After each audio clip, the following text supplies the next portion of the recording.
Hello, everyone, and welcome to another episode of Founders Grid, sponsored by Gaper.io. Today we have Jan. We've hosted him once before, and it's an honor to have him again tomorrow. Jan is a co-founder at Nettles Consulting. Jan, welcome to the show. Thanks for having me. So, a brief background about yourself, for the listeners, what you've been doing prior.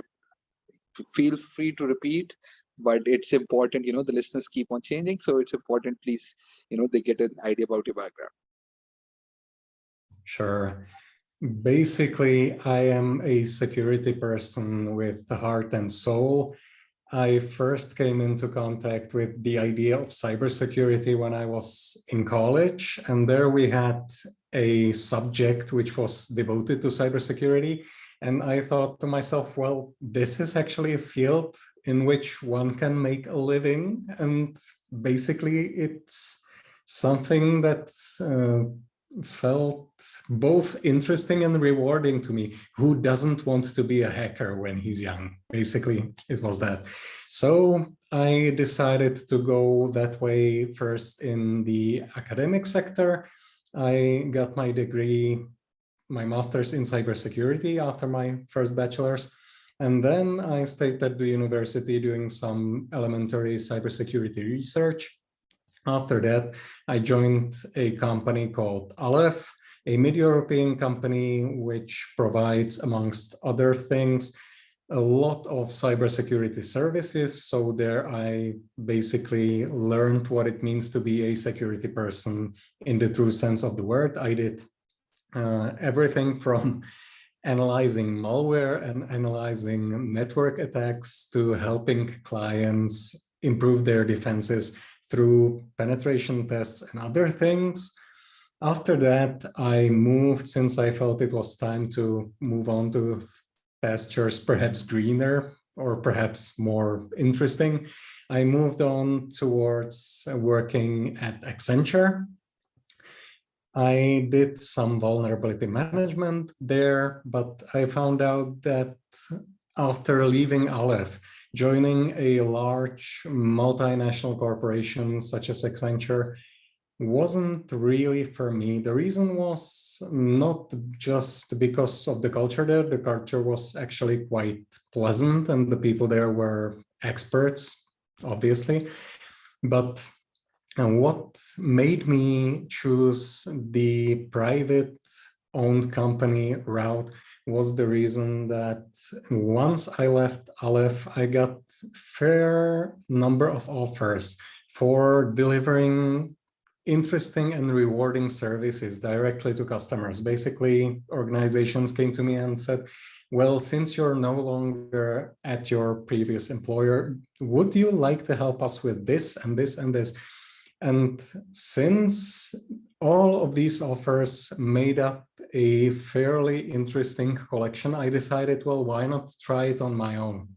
At the same time, my wife was just starting a company. So we decided, well, let's not build up two companies, let's join forces and do the whole thing together. So now we have Metals Consulting. She does her thing, which is recruitment in IT space, and I do security-related consultancy work and services. Basically anything from building security operations centers, SIEMs, and helping clients improve their defenses, to what we call a red site, basically providing penetration tests, red team engagements, and making sure that the defenses that the client has built are up to scratch and can stand up to a real world attack. So that would be a short overview of my career so far. Got it. Got it. No, thank you so much for that. Thank you so much for that. So, the need for security is more than ever, especially the last 2 years where we've seen a lot of companies going remote. The challenges have arisen so much. So do you want to shed some lights on it and how We would get to the how part of how small companies can take measures, but the need for cybersecurity. Since you're the expert, you maybe want to give us some statistics that would benefit the users about the number of attacks and those kind of things, and how it's on the rise. Sure.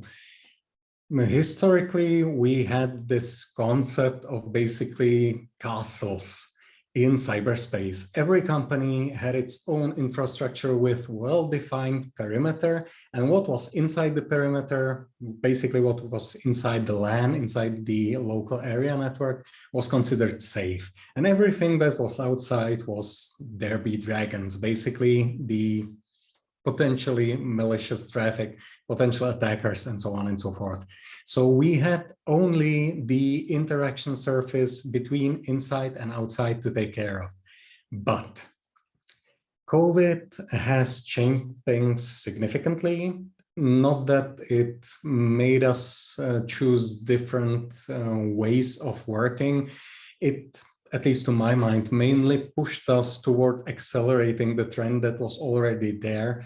People were starting to work from home more and more even before COVID because the technologies were nearly there. COVID just made us move on quite a bit faster than we would probably have otherwise, and made us use these technologies on a global scale instead of just on team or company scale. So what this meant for cybersecurity was that we suddenly didn't have this wonderful perimeter which we needed to take care of, and what was inside was more or less secure. It necessarily wasn't, but we won't get into that. But suddenly we have people all over the world connecting to companies' infrastructure, which may be somewhere in some public cloud. We have people with their mobile devices accessing internal company systems because they need to work on the move or from home or from wherever. So we can't just think in terms of we have a perimeter which we need to defend. We have gone to basically a perimeter-less world. So we now need to take care of not just here are our systems, we need to defend them. We need to take care of the data, which is being transferred towards people's devices, towards people's home computers in many cases, or at least to their home networks. So this means the need for basically a paradigm shift. It was coming anyway, and there have been talks about what we now call zero trust for a while. But basically what we now need to accept as the one truth in cybersecurity is that just protecting some central infrastructure is not enough. We need to move on to protecting any device which our data, something we need to take care of, is being transferred to. So it meant the idea of we need to stop thinking in terms of centralized security and move towards distributed security. And that's something we are at now. So organizations are more and more using systems like MDMs, mobile device managements, and they have more and more moved towards the idea of using cloud-based security systems, as in SIEMs, for example. We used to have SIEMs, security incident management devices and systems, inside company network, and they gathered data, gathered logs from servers, from proxy servers, and so on and so forth. But now when we need data from end users' devices, it's not as useful to have this centralized SIEM inside your company. You need it somewhere where you don't care about bandwidth and where all the end user devices may send their data to. So lots of organizations have gone the cloud route and now have their basically incident management and monitoring systems in the cloud.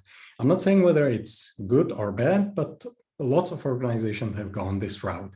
And this was another interesting shift in the cybersecurity space.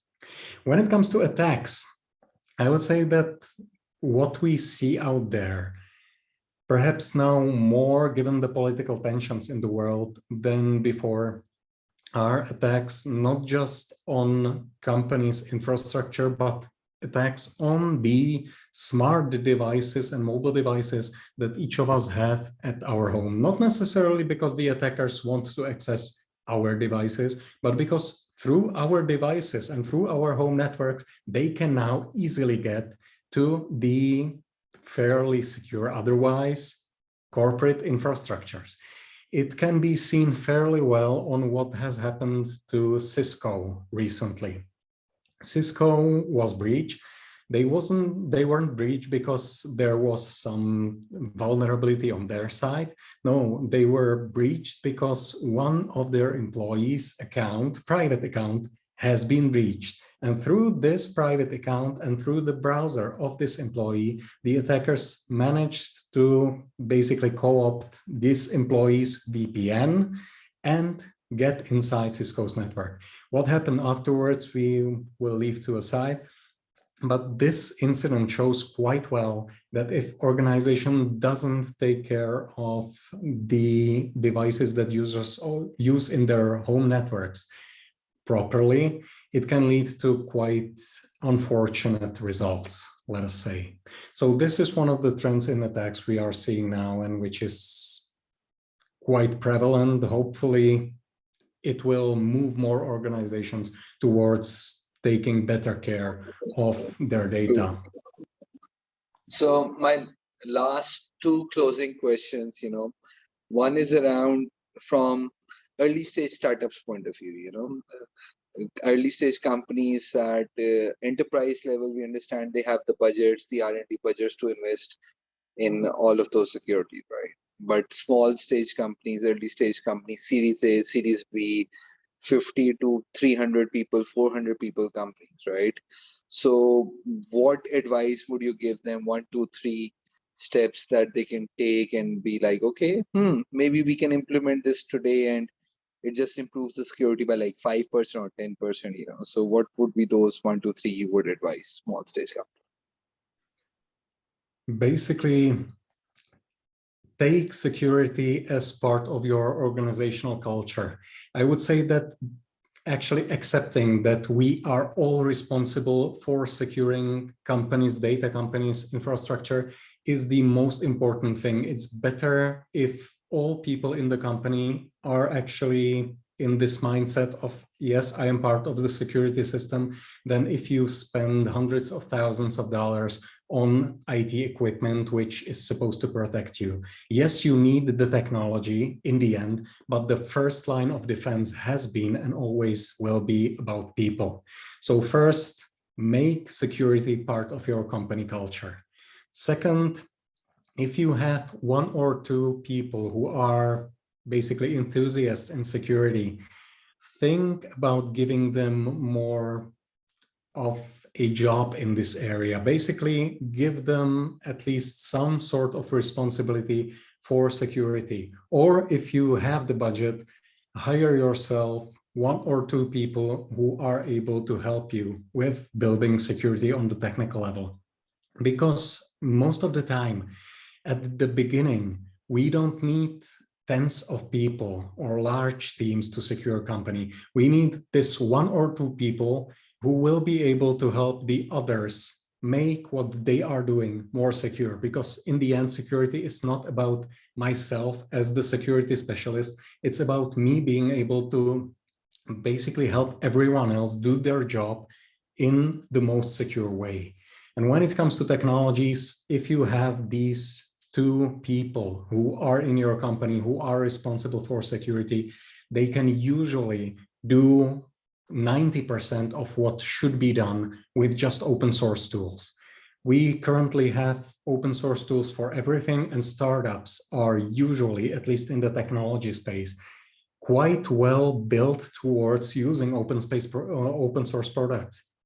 So having this one or these two people who are able to tell you, we all need to do what we are doing more securely, and we can do it this way, and we can use these open source technologies to support us, can be at least to my mind, the best that a startup can do if they want to be more secure. Hopefully that made sense. No, no, no, it's a good advice. I was kind of like, I'll definitely listen to this again, and I think it's a very good advice. So my last question, in regards to your own personal productivity hacks, and uh, also doing a business with your spouse, so uh, any advice on that? Keeping personal life aside, business life aside, any advice on that? Honestly, this is a bit of a problematic subject for myself.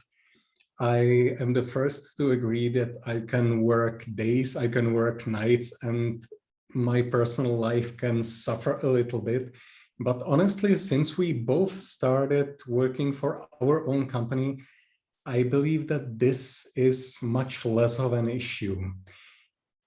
You didn't ask this, but if I had one recommendation towards anyone who is thinking of starting on their own, possibly with their significant other, it would be go for it, try it. You might find out it's exactly what you needed. It was in my case. Awesome, awesome. That's the best piece of advice. Thank you so much for being on the show.